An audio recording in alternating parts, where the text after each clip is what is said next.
आता या सगळ्या योजनांमधून जी घरं तयार होतील त्या घरांना सोलर द्यायचा आहे, जेणेकरून त्या घरात राहणाऱ्या कुटुंबांना विजेचं बिल येऊच नये, त्यांना मोफत वीज मिळावी. अशा प्रकारचा आमचा प्रयत्न पुढील काळात असणार आहे, असंही फडणवीसांनी स्पष्ट केलं आहे.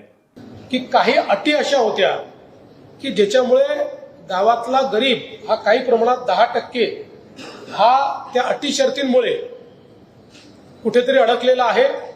त्या सगळ्या अटी शर्ती केंद्र सरकारने आता रद्दबातल केलेल्या आहेत आणि म्हणून आता अजून एकदा रजिस्ट्रेशन करून एक फायनल रजिस्ट्रेशन आम्ही करू आणि पुढच्या 5 वर्षामध्ये या सगळ्या लोकांना त्यांचं हक्काचं घर आम्ही देऊ.